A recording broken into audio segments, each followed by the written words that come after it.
ஏற்கனவே சர்டிஃபிகேட் வாங்கக்கூடிய அந்த சென்சார் போர்டுடைய 5 பேர் உள்ள கமிட்டியில் மேக்ஸிமம் மெஜாரிட்டி 4 பேர் வந்து அவங்க பார்த்து சர்டிஃபிகேட் ஓகே சர்டிஃபிகேட் கொடுக்கலாம், யூஏ சர்டிஃபிகேட் கொடுக்கலாம் அப்படின்னு சொல்லிட்டாங்க. அப்படி இருக்கும்போது ஒரு நபர் வந்து அப்ஜெக்ஷன்ஸ் தெரிவிச்சிருக்கிறாங்க. அவங்களே வந்து அந்த கமிட்டியில் இருக்கிறவங்களே திரும்ப அவங்க வந்து லெட்டர் கம்ப்ளைண்ட் கொடுக்கக்கூடாது. ஏன்னா அவங்க எதாவது அப்ஜெக்ஷன் இருக்குனாக்கா அவங்க அப்ஜெக்ஷனாக தான் கொடுக்கணும். அது அவங்களுக்கே அது எப்படி அவங்களே உள்ளே இருக்கவங்களே கொடுக்கலான்னு சொல்லிட்டு அந்த வாதத்தை வந்து கேவிஎன் ப்ரொடக்ஷன் தரப்பில் அளிக்கப்பட்டது.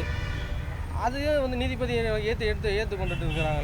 ஆனால் அவங்களுக்கு யூஷனே கிடையாது. வேண்டுமென்றே இந்த படத்தை வெளியிடத்தை தடுக்க வேண்டும் என்ற ஒரு உள்நோக்கத்துடைய இந்த சர்டிஃபிகேட் இஷ்யூ போல தடை செய்யப்பட்டுள்ளது. பாதுகாப்பு படையின் சின்னங்கள் பயன்படுத்தப்பட்டு இருக்கிறது அப்படி தான் சொன்னாங்க. ஆனால் இதுக்கு முன்னாடி எல்லா படத்துலையுமே பயன்படுத்தி இருக்கிறாங்க. அவங்களுக்கு அது ஒரு காரணமே கிடையாது. வேணுமெனே இதை தடுக்கிறதுக்கு ஏதாவது ஒன்று சொல்லணுமே அப்படின்றதுக்காக ஒரு பொய்யான கட்டுக்கதைகளை சொல்லி அதை வேணுமே தடுக்கிறதுக்காக இப்படி ஒரு காரணத்தை சொல்லி படத்தை தடை பண்ணலாம் அப்படின்னு நினைக்கிறாங்க. அது நடக்காது.